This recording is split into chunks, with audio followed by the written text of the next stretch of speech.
I learned that I gotta do what I gotta do for me. You gotta do what you gotta do for you. Whether that's separating yourself or getting deeper in or whatever you need to do, you need to make sure it's for you, because at this point, it's like your move. This ain't everybody else's move.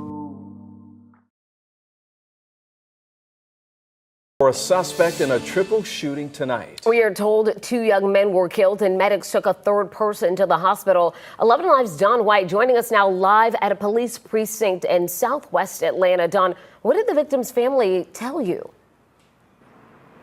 Ron and Jennifer, I spoke to both of the men's families. They did not want to talk on camera, but one relative tells me this is the second family member they've lost due to gun violence.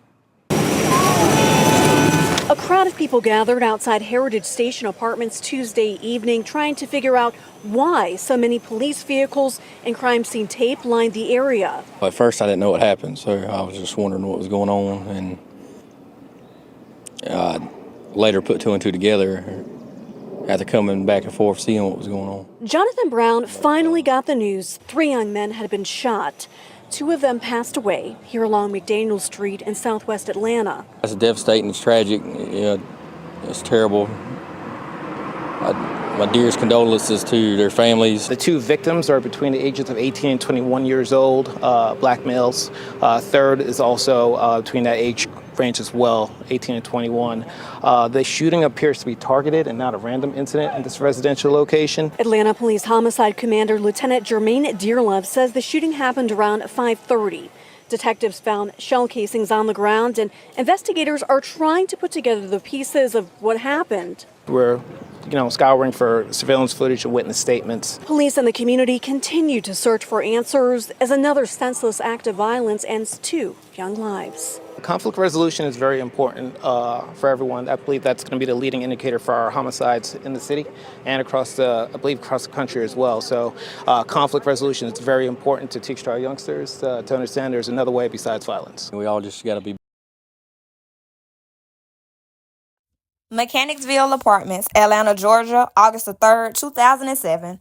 Mario Delante Favors was born to Shahida Favors and the late Mario Thomas, who precedes him in death. Mario was born and raised in Mechanicsville. Some would call this part of town the trenches, where at an early age you were exposed to drugs, violence, and low-income housing.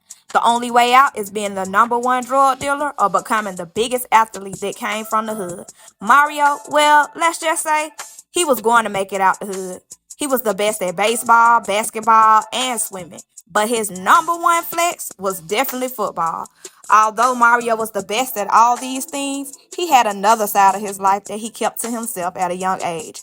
Mario was forced to become the man of the house, not because he was told to, but because he felt obligated by him being the second eldest of 6 children. Mario was dealing with another way outside of the football field, and this is what separated your reality from his.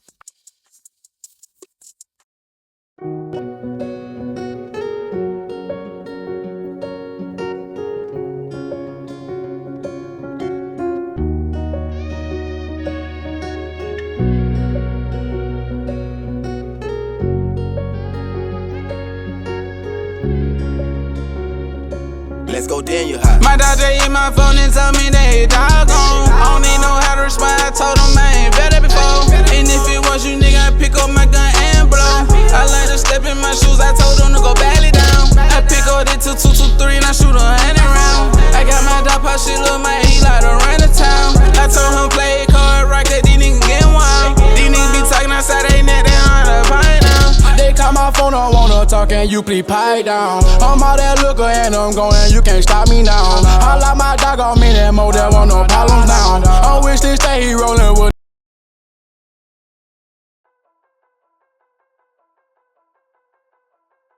First neighborhood hero on the list, Coach Mike, coming straight out of Capitol Homes, a place and environment you couldn't walk around and not know where you were going. Coach Mike attended Southside High School, over there in the Carver Homes area. Coach Mike began coaching in 2005 because his son wanted to play sports. And man, oh man, was that the best decision he ever made, because the structure and the discipline he brought to the field was definitely something these kids needed. He brought a father figure persona to the field, which was something a lot of these kids were lacking in the household, in the environment that we are from. Who's to say this incident wouldn't have occurred? But hey, I guess that's how the dice rolls when you from where we from. Next neighborhood hero on the list, my dog, Big Greg, aka Coach Greg, aka in Mario voice, Uncle Greg. He guaranteed to give all the kids $5 if they had a good practice or a good game. Coach Greg grew up in Zone 3, Mechanicsville. You know, the Red Bricks. Coach Greg also attended Southside doing what he does best, cracking jokes. He started coaching in 2013 because Coach Dip asked him to help him out one day, because all the teams had a game at the same time. Have you ever heard of God putting you in the right place at the right time? Well, this was definitely one of those instances. Truth be told, those kids really needed him on and off the field. I know the coaching got real when I seen him pull up with a pickup truck with 30 kids on the back. Next up on the hero list, my partner, Larry, aka Coach Larry. If life of the party was a person, he would definitely get the award.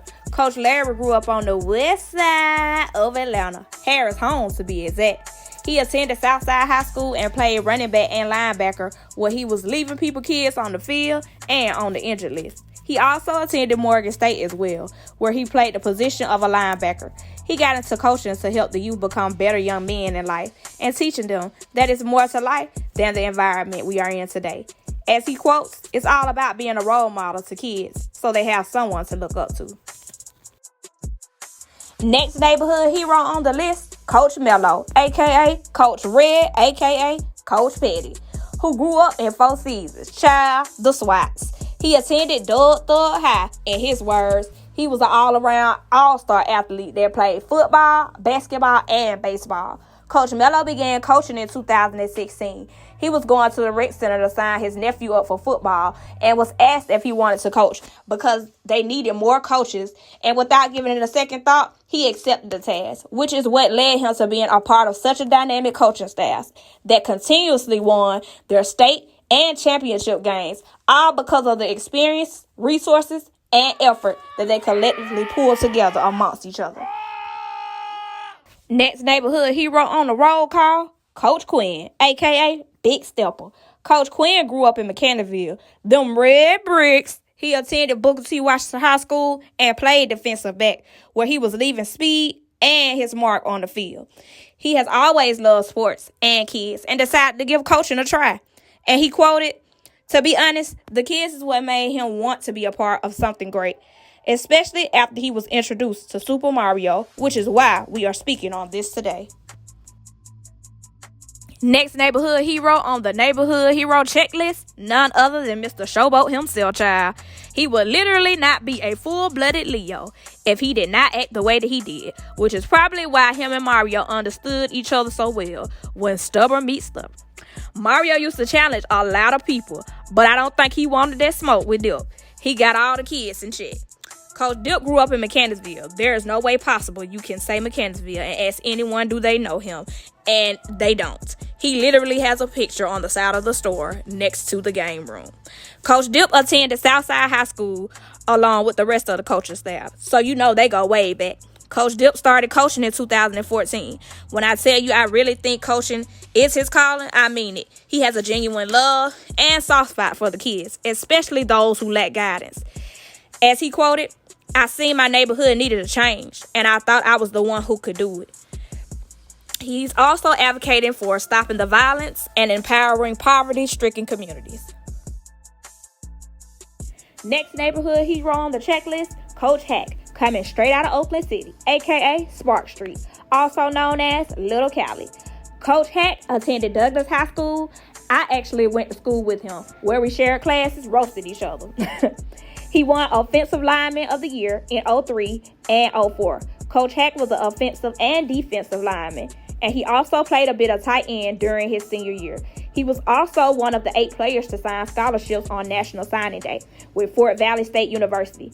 He also received partial scholarship offers from Auburn University, East Carolina University, and Alabama A&M University. East Carolina, as well as full scholarships offers from Morehouse, Fort Valley, and Albany. It's clear to see the credentials are there. Next neighborhood hero on the checklist after waiting 50 years for his credentials, my dog, Coach Tonio, aka Uncle Tonio. If I'ma send your kids back the same way they came, which is in one piece was a person, it would definitely be him. Truly the last of a dying breed. Coach Tonio played football at Booker T. Washington High School. He grew up on the west side of Atlanta, in the Vine City area, right down the street from the Bluff. He started coaching football in Mario's third year of football because he knew what sports meant to him.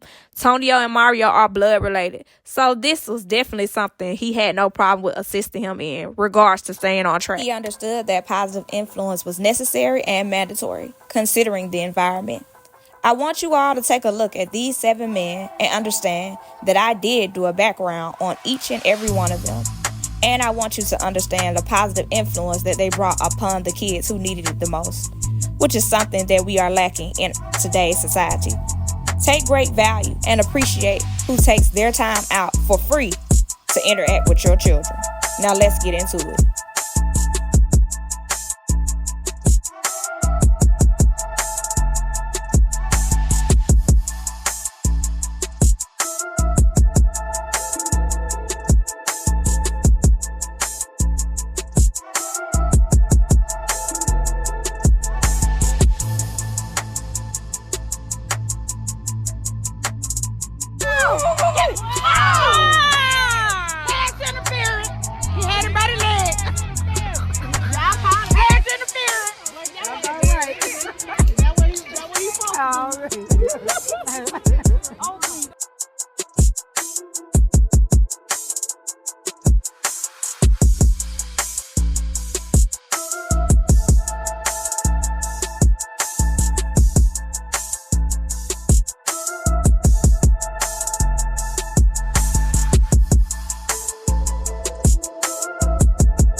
Kids just want to be kids, but sometimes you're forced to do things that you don't want to do. When your love and loyalty overrides a lot, sometimes you got to put a lot on the line. Although Mario didn't speak a lot about a lot of things that may have been going wrong in his life, he always seemed to keep a smile. He always seemed to keep going and keep pushing. But when is enough enough? And when does that thin rope that you've been walking across finally breaks? Because the pressures of life is really weighing in on your back. Who's going to be able to help you hold it up? I mean, you never got a handbook for this. You just got to cruise through. Mario was definitely one of the curious children. He was always one that was going to ask whatever he wanted to know. It was never, I think I'm going to ask. Nah, Mario was going to ask whatever he wanted. He was going to get whatever he wanted. He just was determined. I always made it my business to keep a close eye on him because between him and Lil' Kenny, those were the curious children. My oldest son, I didn't really have too much worry about him, but these two, they were going to test the waters, I can tell, because even the conversations and even how slick they used to be, I was like, okay, yeah, I gotta keep my foot on their neck because if I don't, they're gonna take a whole inch and run a whole yard with it. The most structure and discipline that I had ever seen him actually have was when he was over there with Greg. He was in between with me and Greg, but Greg, he solely stayed with Greg. Greg did not play that. I clearly remember when he was on the game at one point with Lil' Kenny and Deshaun. And Greg told him to go in there and wash those dishes. I forgot what Mario said. Well, Greg went up Last thing we know, the whole game took for a whole week. I said, look at him. But that's something that Mario needed at the time, because the things that he was learning, the things that he needed to learn, he was being taught. And it kept him balanced. Like, with a child like Mario, because you got to think about it, he was already fine sports. He had his grades up. He just felt like he can do whatever he wanted to. But when it comes to children like that, you have to set a certain type of structure for them. You can't just let them do what they want to. I don't care who everybody portrays them to be in the streets or give them those type of accolades. You have to keep them humble. And I think that during that time he was staying with Greg, he was receiving that. He was receiving what he wanted as well, but Greg made sure to give him that structure that he needed. And we had him. We had him where we wanted him to be. We had him in a direction that he needed to go. At the time that I met Mario, he was going through a lot. He never wanted to go home. That's one of the things that kind of alerted me that something was wrong. But I never turned him away. Anytime he used to ask, I used to be like, oh, Mario, we ain't got nothing to eat over there. He used to be like, I don't care. I still come. And I used to be like, oh, yeah. He really, really love us, cause baby, other little children to be like, oh, well, you ain't got nothing, I ain't coming. Nah, he was willing to tough it out. And it was a lot of things that happened in my life around that time that he was around for. He never said anything about what was going on.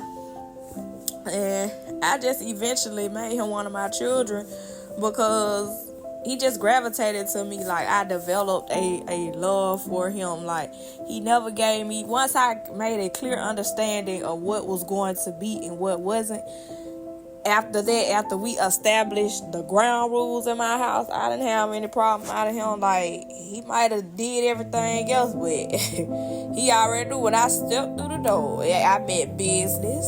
And, you know, I'll be fun on some occasions, but they already know I will go up and everybody will clear the path. But he was definitely always a light in this house. And I have my children, but even now we can tell something is missing. Like, it's always a time we'll go in the kitchen, I go in there, they might be in there talking. As soon as I come in the kitchen, I'm roasting everybody and going back to my room. It's like I miss that. Like, although I did not birth him, he still was considered a child of mine. And his presence is very, very, very strong still in my home. Still. He is one person that imprinted. I had a lot of people who imprinted my life, but he imprinted and changed me fully after his death. When I met Mario, he was hanging with, I think it was Scoop. Scoop came to spend out over here one time. He told the rest of the team, and then from then on, I just became the go-to house for everybody to go to on the weekend. That just is what it was. Now, they'll rotate. They'll either go to J-Man house or they'll go to Scoop house one weekend. It all depends, but they always rotated. And, you know, I was sure to go home on the weekend, but Mario, he never wanted to go home. And I used to be like, okay, I only signed up for 3 days. So, yeah. And I used to ask him, he'd be like, can I go to school from over here? You know, I get up in the bar, drop my children off. I'd be like, you call your mama, ask her? He'd be like, yeah, she said, yeah. Yeah. Then it went from what he knew that he could stay to extend it to Monday. He'll go, can I stay till Wednesday? Can I stay till Friday? And let's say, you know, it'd be a whole week. But I didn't have no problem with him because, like I said, once I let Mario know what it was going to be and what wasn't going to be, then he pretty much fell in line. Like, he learned the routine very well. He already know I did not play about cleaning up. That one thing he already knew to get up and do. Even when I used to be gone, they used to be scrambling, running around. Oh, let me hurry up and clean up. Child, they used to be into some of everything. Now, as far as me and his mom, we did not really see eye to eye. I can't even tell you why we didn't see eye to eye, but hey, It was what it was. That still didn't deter me from loving him. You know what I'm saying? I bit my tongue a lot too when it came to him because I knew the love that he had for his mom. And when it comes to me and my children, I wouldn't want nobody to step in between that either. And I just always used to let him know that, hey, I understand you have a primary mom, but I'll always be here if you need me. I'll always be here anytime you need to talk, anything you need. Hey, I'm still here. And he utilized it. He utilized that for a long time. I think after a certain period of time, he just tried to figure it out on his own because he still wanted to be with his siblings. Like, that's one thing I can say about him. Now, the younger Mario used to always run on over here. Mario didn't care nothing about none of that. Mario just trying to get on. And he'll leave. But as the older he got, he didn't want to just leave because he had siblings who needed somewhere to go. And he knew he always had somewhere to go. But his main concern was, but what about my brothers and sisters? He always had a lot on his plate. Every time I even seen Mario, and we'll sit down and talk here and there, he always seemed like he had a lot to do for him to be his age. It's like a lot of responsibility was on him. And I can honestly say the responsibility that was on him, you know, drove him to the streets because he felt like he needed to get some money and he needed to see if he can help in other aspects. But it was just a road to nowhere, honestly, because the things that he were doing, they were going to eventually catch up. The things that he was doing, like they say, you're going to either be dead or locked up. So, but what else are you to do when you trying to get a job back to where you were currently working, and then they say, oh, no, we don't want to hire you because, you know, they probably know what you got going on. But my thing about that is those are the children that you need to be saving. Those are the children you need to be giving a chance of redirecting. But hey, if image is what they're looking for, hey, you can't knock nobody for what their requirements is for working. So, you know, it's just a lot of things that I think about and try to put into perspective when it comes to this situation, because Mario's not the only Mario. We got a lot of Marios running around out here who have lack thereof at home, who feel like they have to be the head of household, the man of the household, and wasn't even taught to even go in that direction because they were raised by a female. So, I mean, like I said, Mario's not the only Mario. I definitely did not like the fact of this is how it ended. But everything is already written, and that's something that I had to accept on my end. Because I walked around here 2 weeks straight asking myself, is this real? Is this real? Like, if my children got tired of me, I just couldn't believe that this child, I just took him back home. Well, was that in April? So I had not seen him in 9 months. He reached out to me here and there. And the last time he did ask, can he come spend the night on my house? He was at the homecoming game. He seen Daisha and LaKenna. And he asked, can he spend the night? I said, yo, come on. You know, he got heat clothes over here. There's nothing he got ever packed because the majority of his stuff was here anyway. So, when they was all walking to the car, they had already called me and said, Mario said, can he come over there? So, they all walked to the car. I'm like, okay, where Mario at? He said, oh, his homeboy said he gonna drop him off. And in my head, I'm like, now, how old his homeboy is? Cause all y'all the same age, so he driving. So, I'm waiting on him to call. I said, y'all can meet me, cause I don't know what you got going on. That's what I told him. I said, y'all can meet me, cause I don't know what you got going on. I said, you already know I don't even play that. I said, he want to meet me with you, then I can. I said, but don't bring nobody to my house. So, he was like, okay. I called him. He ain't answer. Called him again. He ain't answer. I was like, darn, he must change his mind. At this time, I'm still not knowing that his mom was locked up. He ain't said nothing. He hasn't even open his mouth and say nothing because he already know I would have been on him like white on rice. But again, I'm thinking that his mom is out and didn't want to pry or step on those toes because, like I said, me and her, we have never been on the same page. And I never wanted her to feel like I was his mom, but it was a lot of things that he used to do after he used to leave here, and he knew that I wouldn't approve of. But again, I'm not his mom, so hey, if my mom is letting me do it, I kind of backed up some from the situation because it's out of my hands, it's out of my control. There's nothing I can do or say if his mom is out. But again, he didn't tell me that. It's just a lot. It's a lot that comes with that situation because I seen the situation even before all this even transpired, before he even got to the age of 15. I was trying to, get him and get situated because I see the potential that he had. I saw it. It just needed redirecting. That's it. But again, if you're not a sole provider, sole custody person, then there's nothing really too much you can do but just sit back. That's it. And I felt helpless at the time because it's like I seen a train derailing before it derailed. I seen everything that transpired before it transpired. I seen the environment that he was in.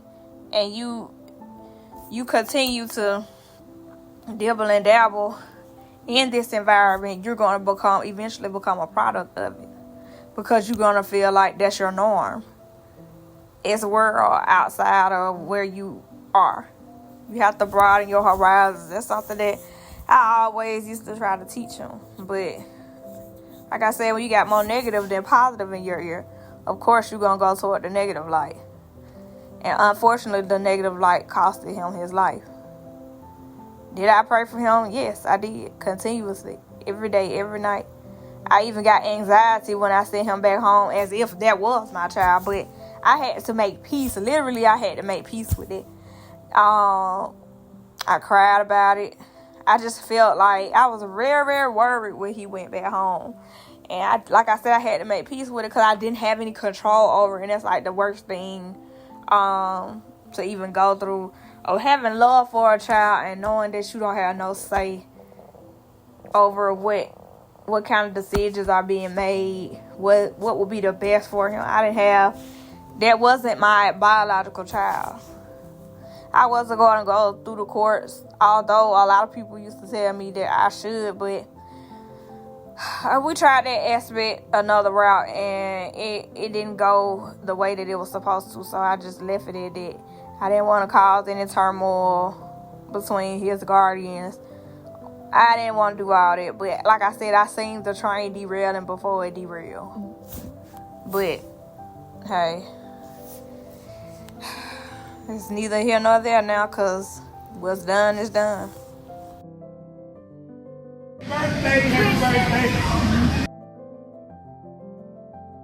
I met Mario probably 13. I came over here, Dip asked me help him out. I coached 12 you to 10 and under, and he was one of the younger ones. He was 7 on that 8 and under team, so he was gonna be left behind. Him, Zay, and a few more others. I've been to his mom and his dad though, so didn't know him personally, but just know, I had good talks about it. They had a decent kid that was playing over here that was gonna be left down with him, Zay, like I said, and a few other kids. So I wound up meeting him maybe that summer of 2016. Okay, and name one of your most fondest memories of Mario that you encountered. I don't say fun memory. He's been a hothead, so one of the memories that stick out to me one time. I think he whooped up at me. I'm not 100% sure, but he did something, and I wound up picking him up, and I probably threw him like 15 yards. But he said he quit or something. I can't remember what it was. I think he said he quit. So I told him, take my shit off and go. But before I did that, I picked him up, and I just threw him.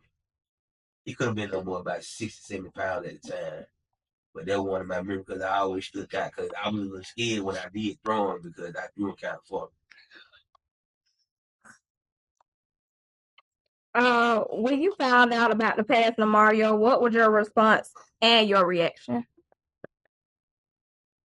I really didn't have a response. It was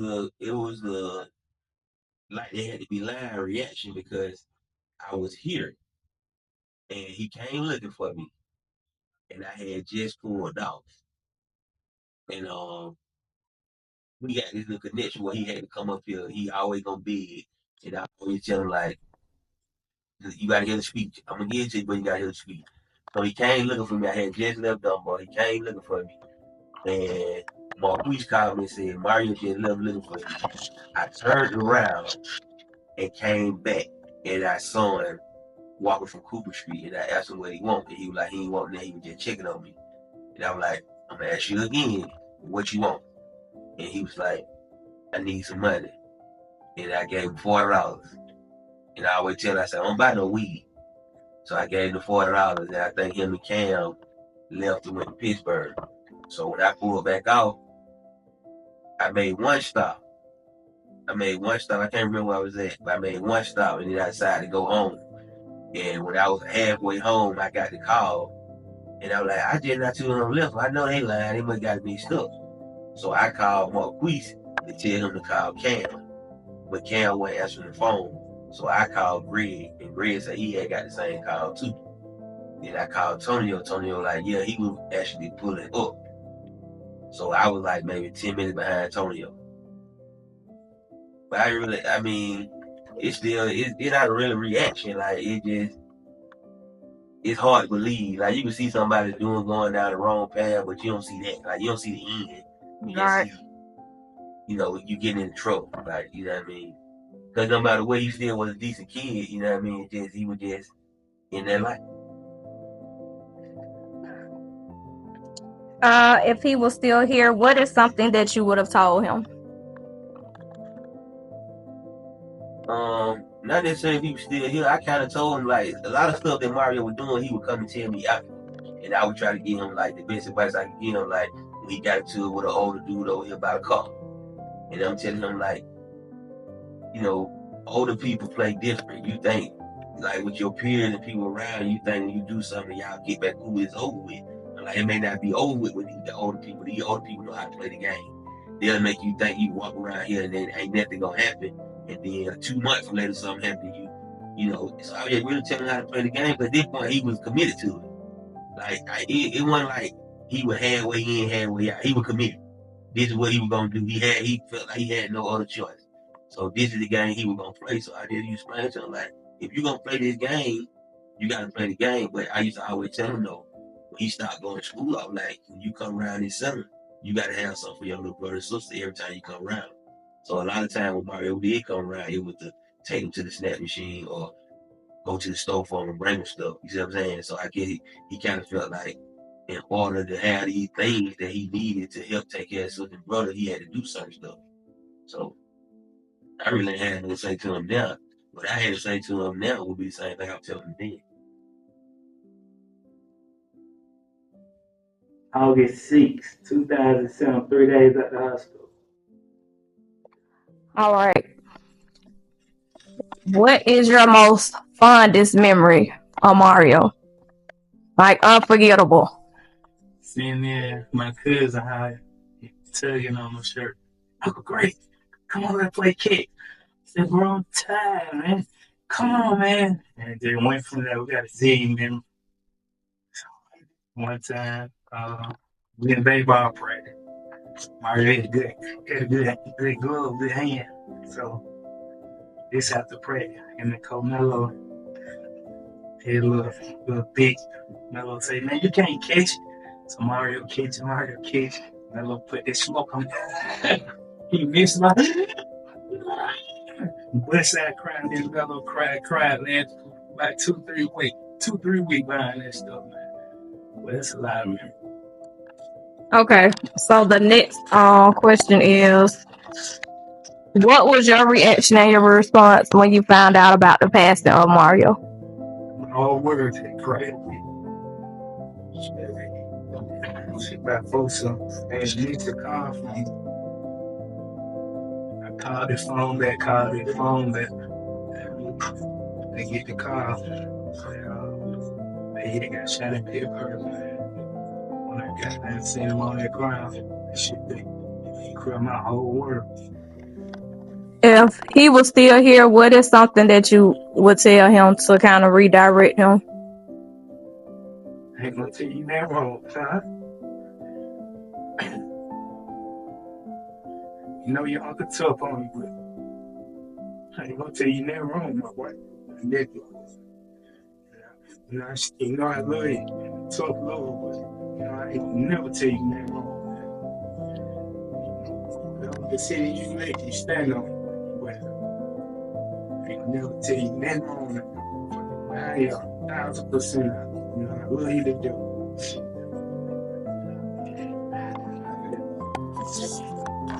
Okay, so that was my last question. And also this is the gentleman that raised him.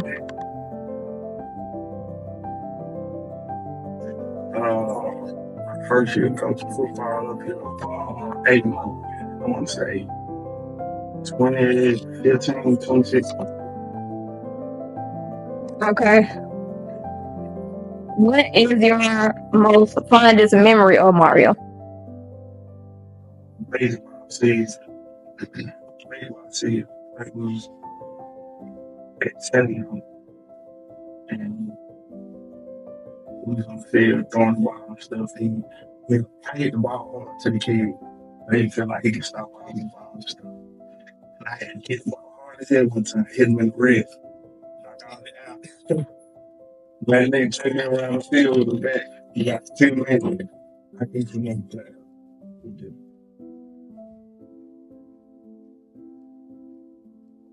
Shit, I met Mario coming out the womb. I've been around since he was born. Yeah. I don't know what else. Don't make me tell him. Please don't. I met him coming out the womb though. Love him. Peace. Okay. Name your most fondest memory of Mario. Most fondest memory. Mario acting crazy at school. I'm the one they call. When nobody else can't get him to do right, I'm the one they call. Mario acted crazy in school. He did point, and I was real close to the school this time. I always come, but this time I was real close. And when I came up there, Mario immediately turned into, he in high school, Mario immediately turned into a little kid, like he was 8 years old. And the teacher like, so how come he can make you do this, but you act like that with us? And the first thing the people say, you want a job up here? I'm like, nah, I already got a job. I got to make sure the kid from Mechanicsville is straight, doing what I do.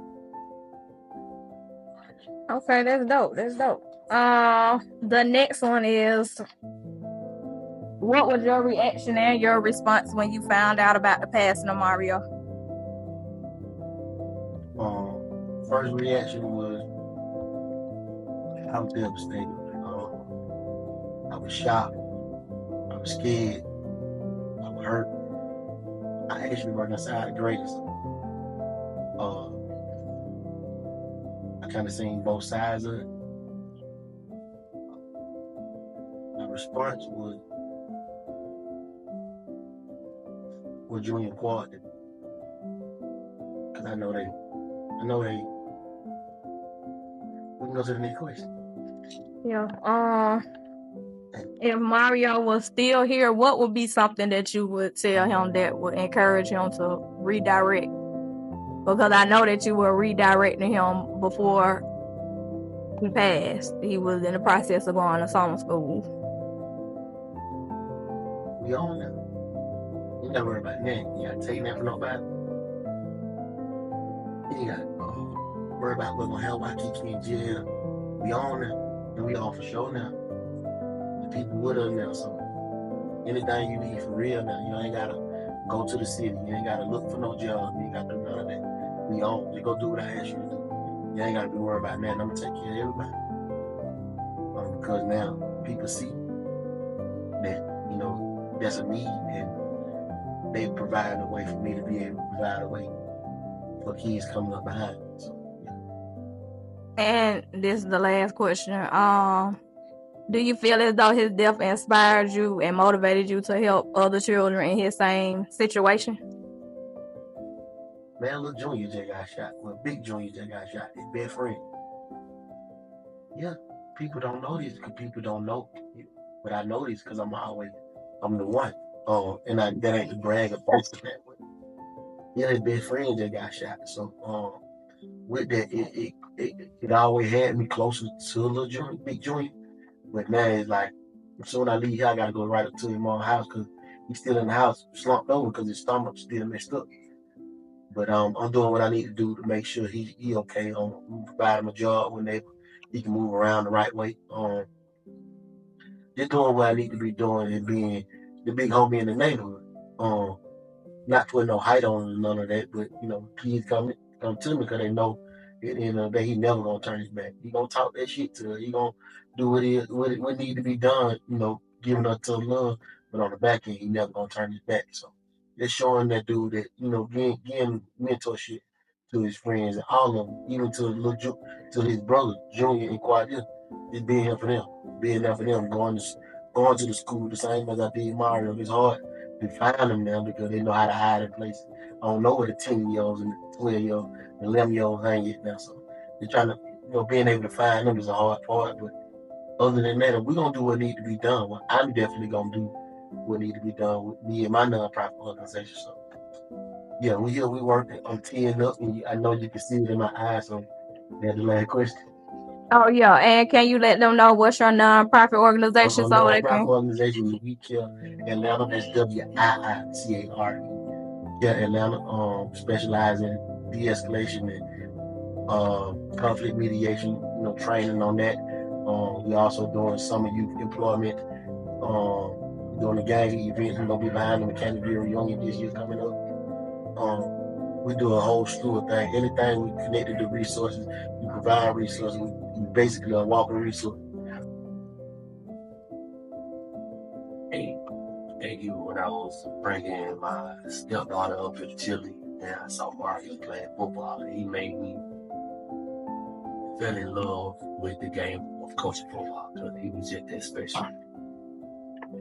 Okay. How were you introduced to Mario? Well, I actually was introduced to Mario a lot sooner through Greg, because they were Greg's nephew. But on the football field, I was introduced to him at Dunbar. Kid was just so amazing. All right. Name your most fondest memory of Mario. You're gonna be crazy because when they were at my house, when they were crushing on they were like 10, they were crushing on my ex, best friend, like that.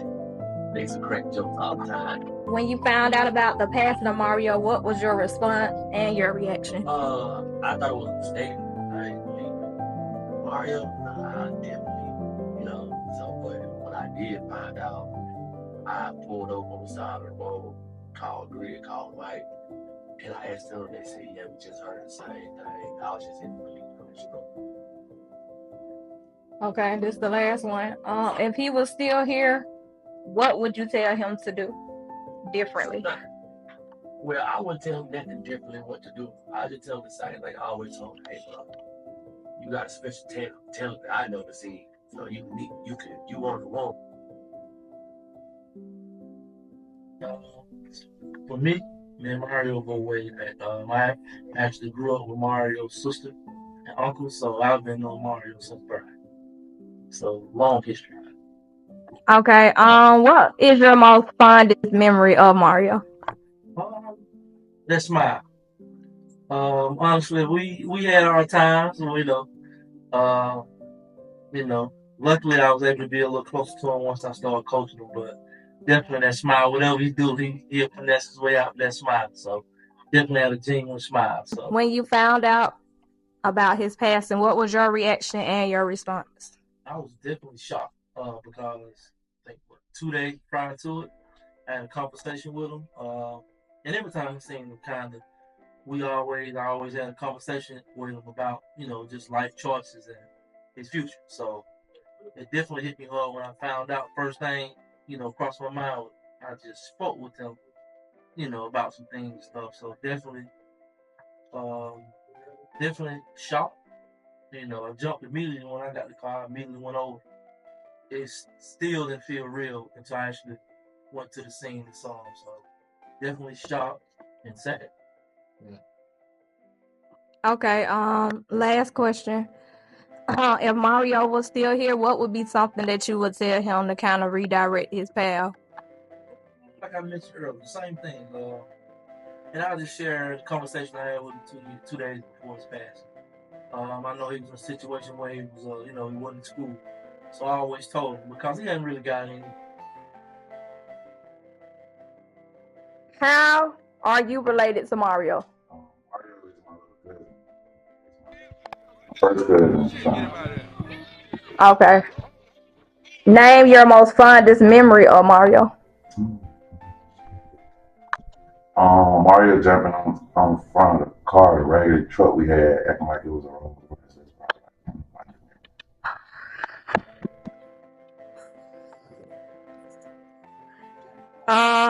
When you found out about the passing of Mario, what was your response and your reaction? I really didn't have a real reaction because I really didn't know how to react. Like just losing someone real close. But I was actually a street over when I found out the incident occurred.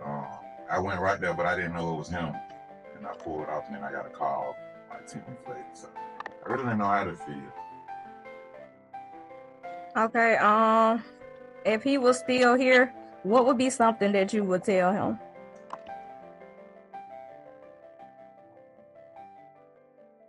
I always just try to tell him every decision he makes gonna affect him in the future. I just always just try to keep it like raw and uncut with him, just because he was that type of kid. Like you don't have to sugarcoat nothing. You can just kind of give him a real. So I kind of talk to Mario like he was an adult because he can understand a little more than the average kid.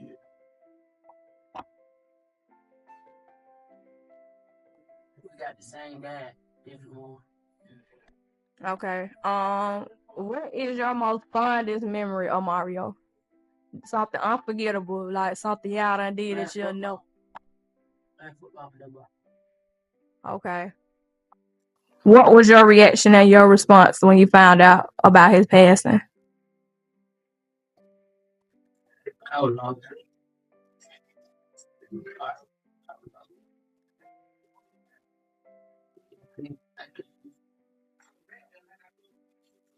Okay.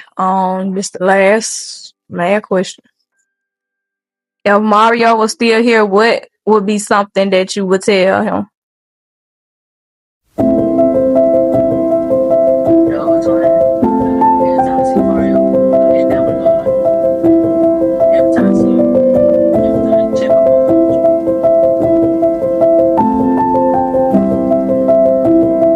All right, that's it. I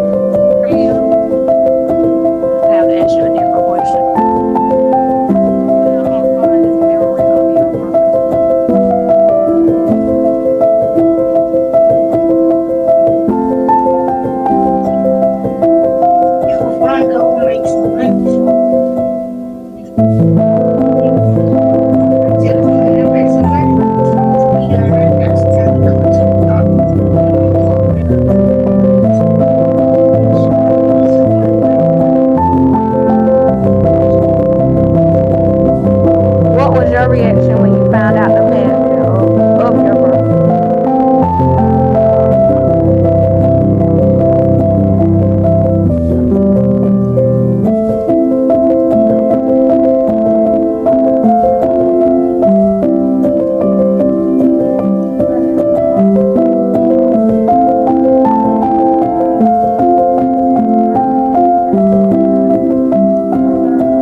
Okay. What is your most fondest memory of Mario?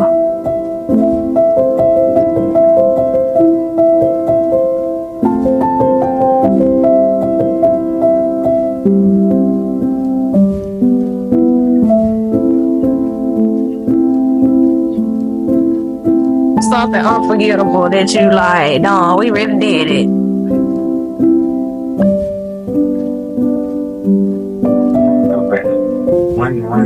One moment I won't never forget. It was in ninth grade. It was my first day in ninth grade, and seeing Mario, he was like, yo, Lord, I ain't seen him like 2 years, and he was just like, saying sandbox.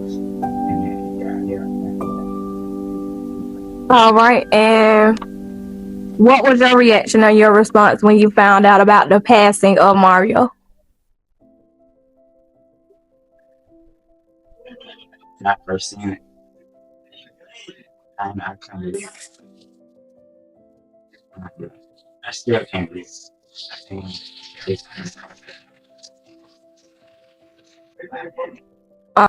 Okay, this is the last question. If Mario was still here, what would be something that you would tell him to kind of keep him on track?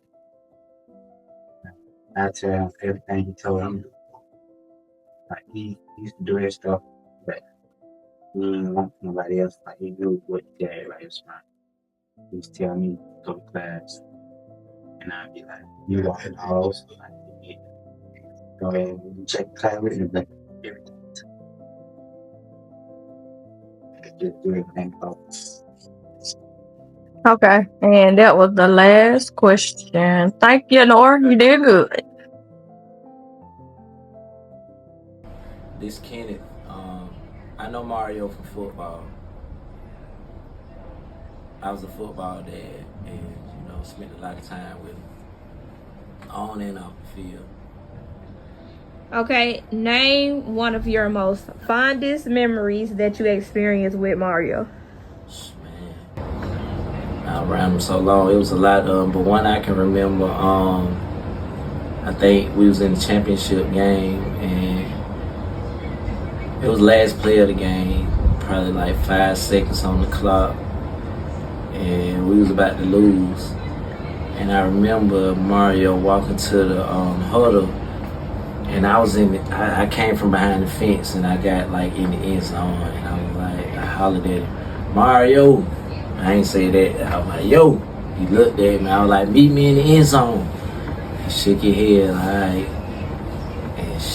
And yeah, man, goddamn did some amazing shit that I ain't never seen, on the whole team. And went this way and juked 2 more niggas and went the other way and stepped on another nigga and came around and goddamn went for about 60 yards all the way to where I was at. Man, that shit was crazy. All right. What was your reaction and what were you doing when you found out about the passing of Mario? I was actually in bed and my son called me crying. And I'm like, oh man, what's going on? And he was just like, he gone.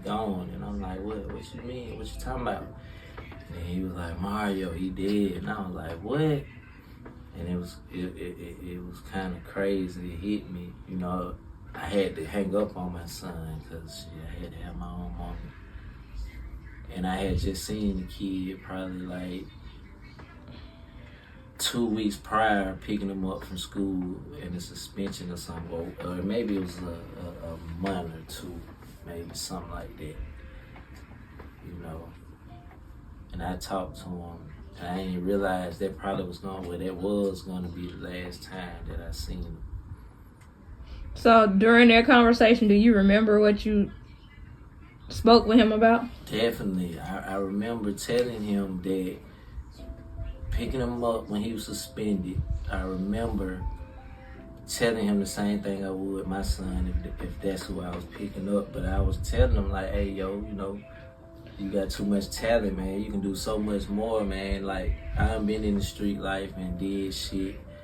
And I was trying to just tell him, like, vividly, I remember saying, bro, ain't nothing but jail or death behind this type of shit, bro. Like, this path that you on, it ain't nothing but that. And Mario did not say one word that whole ride, but he looked me in my eyes every time I was talking to him, and it was a sense of respect, and I ain't even really know who he really was on the other side. Okay, and this is the last question. What would you tell Mario to redirect him in another path if he was still alive today? I don't think it's nothing you can actually tell Mario at certain periods and points of Mario when his head where it's at. Cause you know, I ain't been around him a lot. I ain't talked to him when coaches like, hey, get the heck away from me. And shit, really ain't nothing you can tell him, man. All this about with Mario is really just walking with him and showing him, you know what I mean? I just wish I could have been in a better position to walk him through this or be more present for him. All right. Did you have anything that you wanted to add on? Nah, we can't forget Yo, man. He was one of the greatest, bro. And whatever he chose to do, however he chose to go, you know, the flash, the swag, or whatever you want to call it, the sauce, that was him. You know what I mean? From day one I met him, it was something special about him, bro. That's why I love my son hanging around him, you know. Don't forget Yo, one of the greatest that lived in a short period in the Ville. All right. Yeah. Elementary school, Dummer. All right. What is your most fondest memory of Mario? Like your most outgoing experience you had with him? Just running through the hood, being kids. Run up together, seeing each other grow, seeing each other out and about. That's all like gratification. All right. What was your reaction and your response when you found out about the passing of Mario? Last time I seen him was that funeral. And I heard to talk to my team. Just here. My last time seeing his face.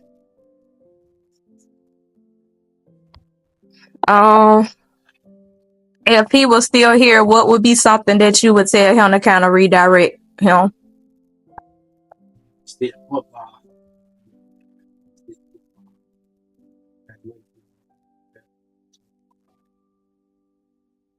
Just stay out late, get some money. Did you meet Mario? Foolish kid. He came over our house one day after a football game. What is your most fondest memory of Mario? Like one of your most fondest things that sticks out in your memory that you'll never forget, that you'll carry with you for the rest of your life? We lost you as a kid at Florida University. And we went on that ride without y'all.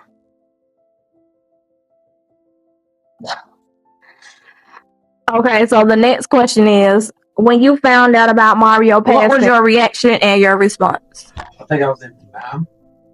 I didn't really cry till his birthday. It ain't really hit me yet.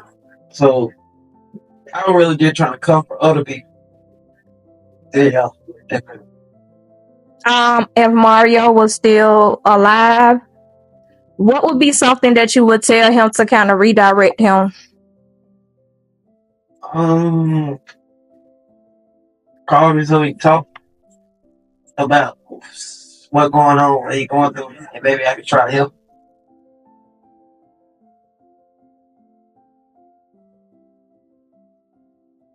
Okay, next up we have Little Kenny.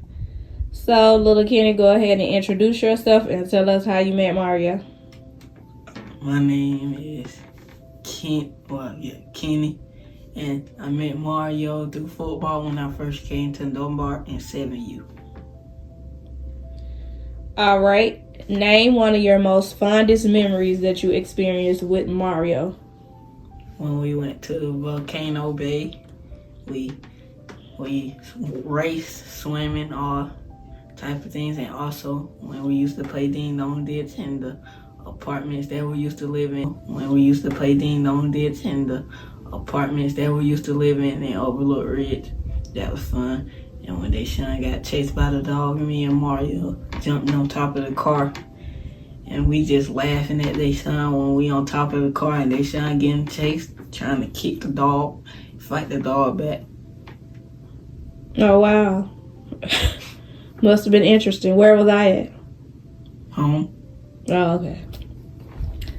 Okay, so the next question is, where were you and what were you doing when you found out about the passing of Mario?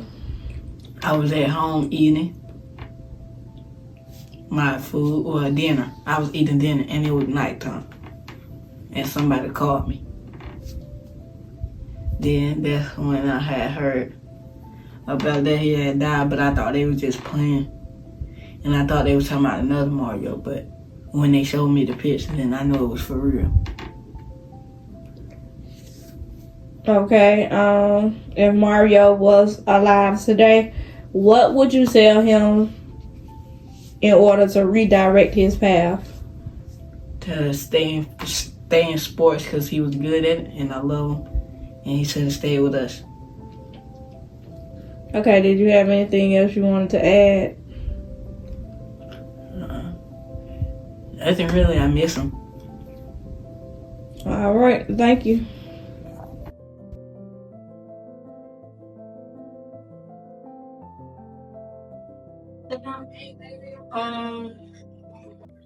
I want to say at the bus stop.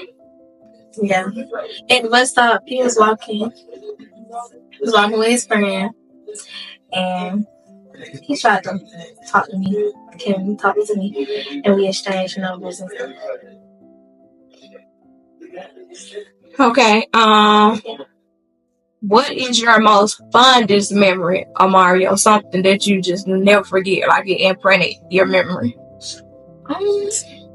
Well, that's kind of like tricky because like every time I spent with him was a good time. Let me see.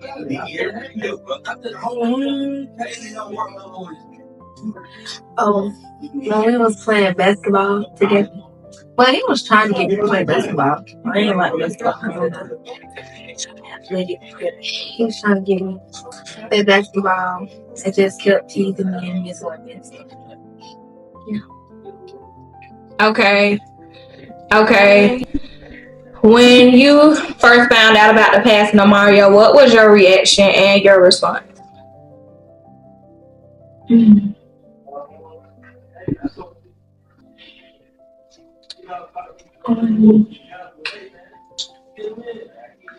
I first found out,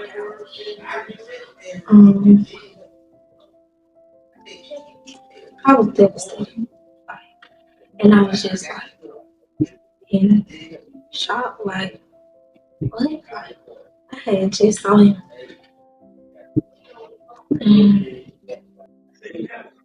all I can remember is me crying. Like, it was, I mean, like, yeah, I was just crying and crying. Yeah, I took that hard and still do. If Mario was still here, what would be something that you would tell him to keep him on the right track, like to redirect him? I would tell him to just start the way and like just keep like working on school and stuff, cause that's what he was trying to do. He was trying to like work on school and I don't tell him to get back in football too, cause that kept him out of it. From what he told me. My name is Jay Bleak. I met Mario. I played him at Red Bar. Yeah, we just played each other. I just go sit there. Okay. When was the last time that you seen Mario? It was in Canada at pool. Yeah, we just chilling, having fun. Rolling. All right. What was your most fondest memory that you have with Mario? Like something that's unforgettable, like that you will never forget. Who was at tour? You dumb girl, good job. Only did. Who got it? Who died? Okay. What were you doing, and what was your reaction when you found out about his passing? I really thought it was fake when they were telling me about it. But I thought it was fake.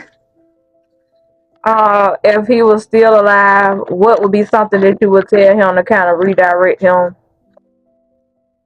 Stay out the streets and go back to sports. All right. Did you have anything that you wanted to add on? Love you, Mario.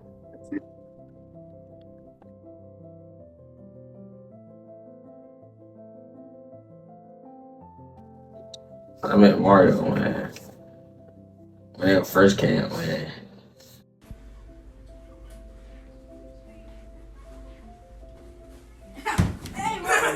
My fault, little bro. You brought him to my house. We were playing basketball. And me, Ken, and Mario, Deshaun, my brother, and Meaty. That's it. That's how I first met Mario. We were playing basketball. When you first found out about what happened to Mario, what was your first reaction? Like, what type of emotion did you feel? It was shock because I was on the game and I got a call from Kenny. I just heard Kenny crying. And he told me. Then after that, when he told me, I just started crying. Okay, if he was still here, what would be something that you would tell him to kind of redirect his path? Like to keep him. Tell him, like, stay out the street, focus on football, all that. Stay in school, a lot of stuff. Okay, and this is the last one. Name your most fondest memory that you had of Mario that just you will never forget. Oh, when it was Kenny's birthday, and they was pranking their son, and they did something. We was all in our kitchen, we was doing something. Then they thought of something, throwing them like the net. It was the folks across us, the house across us. They were mixing stuff up like mayo, ketchup, mustard, all that up. Then they went out there, threw it on their porch. Then they tried to hide. They were knocking on the door. And they came back. They tried to lie and say it was them, but they caught all on the ring camera with their shirt off. They tried to put their shirt back on. Yeah. Okay, awesome. Well, Demarion, that wraps up the actual interview. Thank you very much.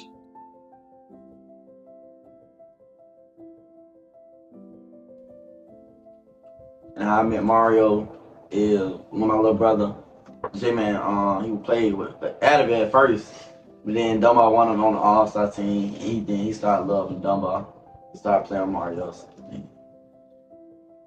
Okay, let us know about what was your reaction when you first heard about Mario passing, and what were you doing at the time? After I was with my high school team, we was going to leaving the camp. We either leaving or going to the camp at Georgia, University of Georgia.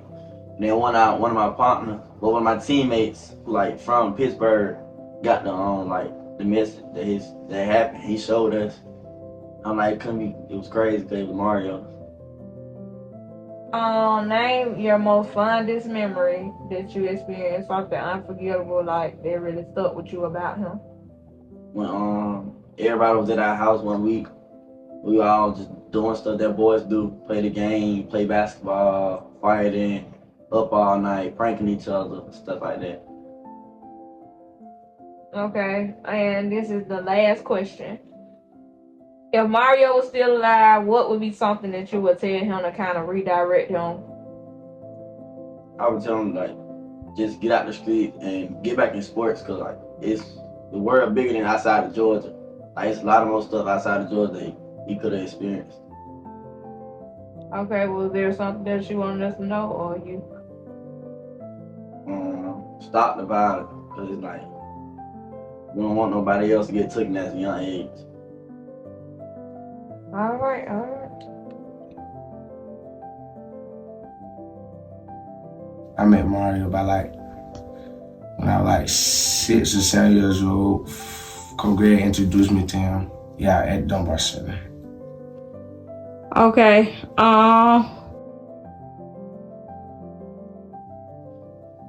What was your most fondest memory of Mario? When he won the game for us in overtime, 10U, and he celebrated, and I hugged him because I made a block for him, and I was just happy for us and everyone. Okay. What was your reaction when you found out about the passing of Mario? So I was on the game, and my brothers called me, Kenny, J-Man, Junior texted me, and he asked me, did I know? I was like, nah. They called me. I was shocked at first because I didn't think it was true. Then I got off the game. I was just thinking, then they called me back. Then I just started crying. Okay. And also, if he was still alive, what would be something that you would tell him to redirect him to the right path? If he was still alive, I would say, stay out the way, stay out the street. You know you was good at football. Just try to maintain, go to college, keep your grades up, stuff like that. All right. Is there anything else you want to add in? That I love him so much. I miss him. I love his family, his brothers, his sisters, his mama. Yeah, that's it. All right. Just wrapped up.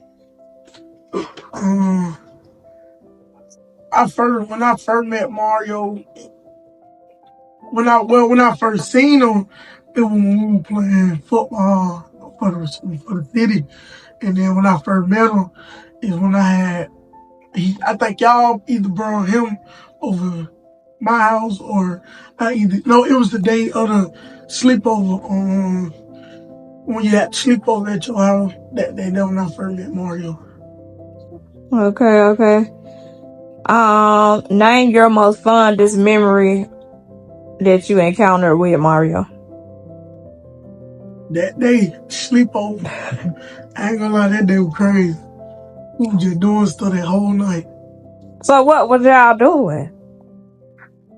Man, it first started, everybody, it was first one to go to sleep.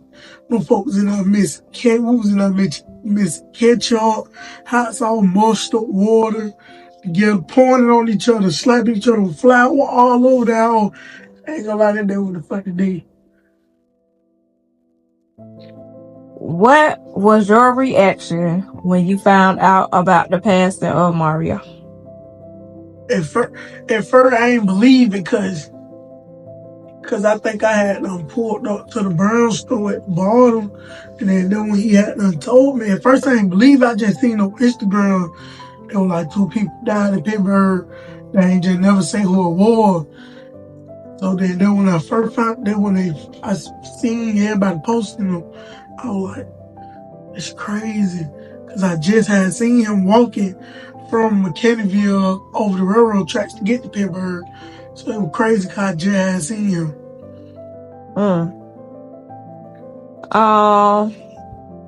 What would you tell him to redirect him if he was still alive today? He supposed to left when Zeke left.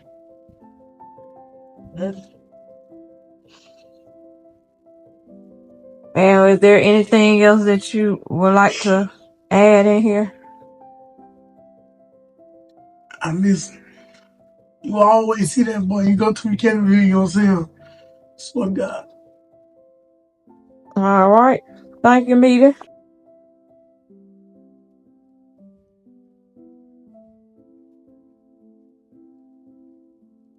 I met Mario when we were like 8.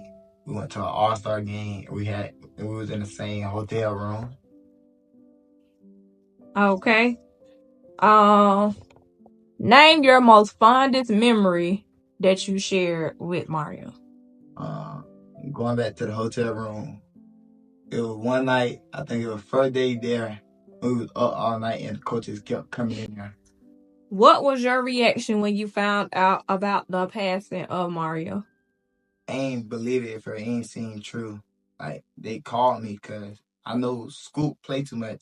He called me and he was like, Mario got killed, and I ain't believe him. So I looked at news and I saw it on the news. Okay. If he was still living, what would be something that you would tell him to kind of help him to redirect his path?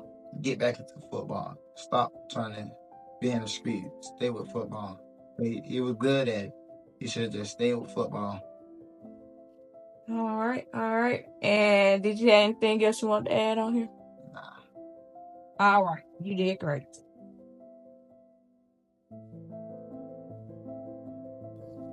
When did you meet Mario? I met Mario 7 years. Excuse me. 8. Was it 8 years? Might have been 8. 10 years.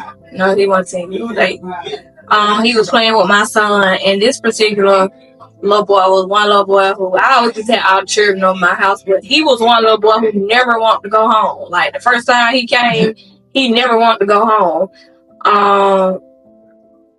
At first it started out every weekend, and he started to grow on me.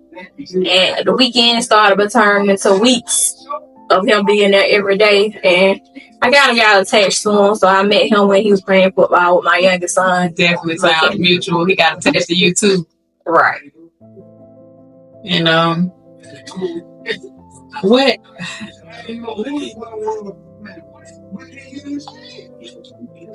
So you met him in football. Who was he playing for at that time? He was playing for Dunbar Recreation Center.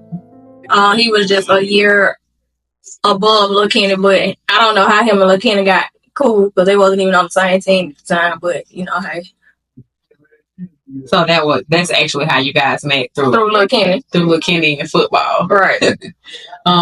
What is your fondest memory of Mario?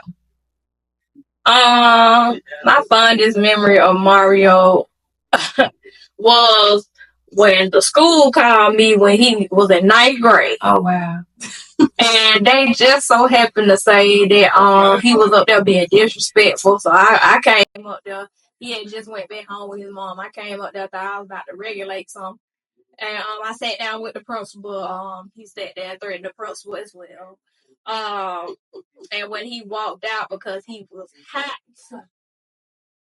and I walked behind him, I said, "Don't walk out that door." He still kept walking. When he walked out, and I yelled out in the crowd. That's when the bell had rung. I yelled out. I said, "Yeah." I said, "You want to act crazy? I'm gonna act crazy with you." He turned around. He was like, "Okay, go in there and talk." I said, "No, I don't want to talk in private." I said, "We gonna talk outside there when you walk there." And he was looking like, I can't believe she out here acting retarded like that. And we walked outside, and I could tell he had a lot on his mind, and and I told him, I said, "If you want them to take me off the list, you can go ahead." I said, "Every time they call me, I'm here." I said, "So if you want me to always be here, you got to show me the same type of respect I showed you." That's when he started calming down, and we talked on my way to drop him off to his mom. That's like my most fun, is because he was getting older. You know, I was usually able to regulate, but then I realized after that moment, okay, they getting older. He trying to bump. He was growing. Yeah, trying to bump, trying to find himself. Unfortunately, time sped up to where we are now. When you found out about the passing of Mario, what was your response and your reaction? I was heartbroken. I couldn't believe it. As a matter of fact, after the death, I walked around the house for 2 weeks saying, "I can't believe this. This can't be real." Like, I was in definite disbelief because it's like, somebody who I watched grow, like, no longer here. And then my youngest son's phone was blowing up, and they had pictures circulating of him laying on the ground because I just was like in disbelief. There was a particular memory that I will never forget. Mario contacted me on Instagram one day. He was stating that it was urgent. He needed to talk to me. He basically called and told me that they had to be gone by Thursday, and it was Wednesday. So I got up, clocked out, went over there and got him. And Deshaun McKinney went to go help him collect his belongings. He said bye to his brothers, and he hugged his grandma. But the type of cry that he let out in my back seat is something that I would never forget. It was like a cry of, damn, why I gotta go through this? Damn, I don't want to leave them out here like this. It was a sense of, I know I have somewhere to go, but I don't feel right leaving them behind, which I totally got. I totally understood. And I think that was around the time he kind of started acting out too, because it was like he wanted to, he couldn't figure it out. That particular cry, I will never forget, because it was a cry of hurt.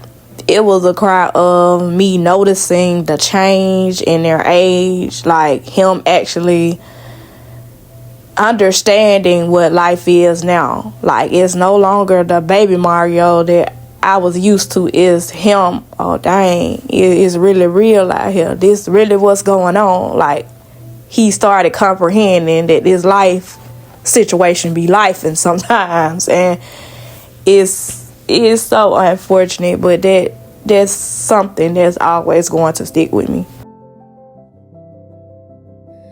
Some days I ride past Mechanicsville in hopes of seeing him bending that corner saying, "What's up, Keto? Where looking and they shine at?" As if he would magically reappear out of thin air. Wishful thinking, huh?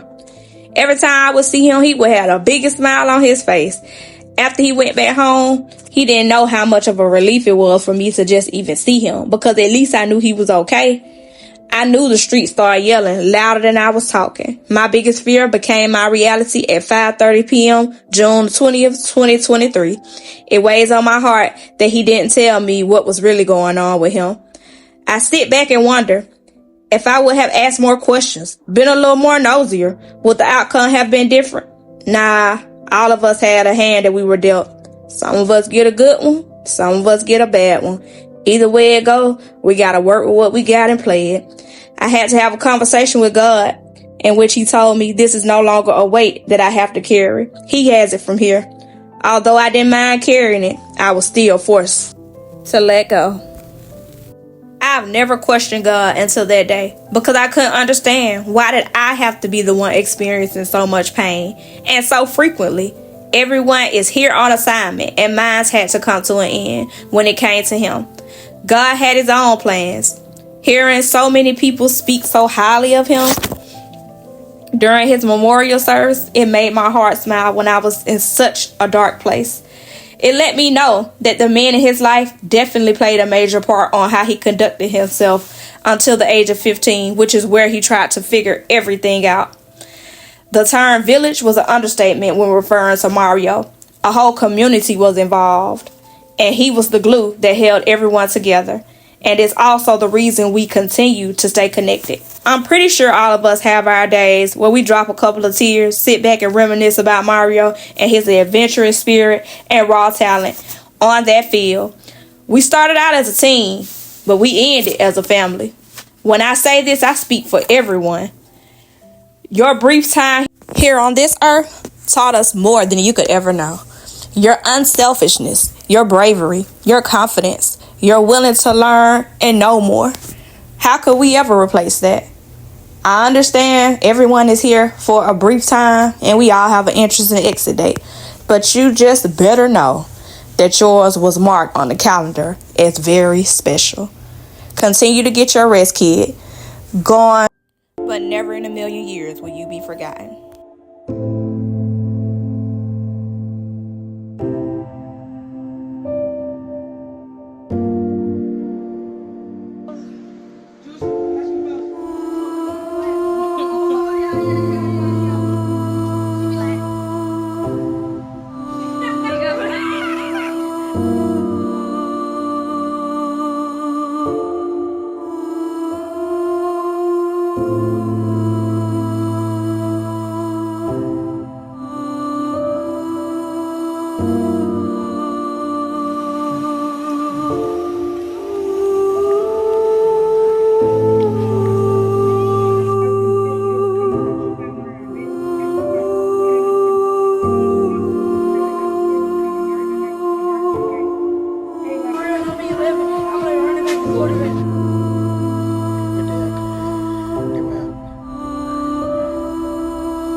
Like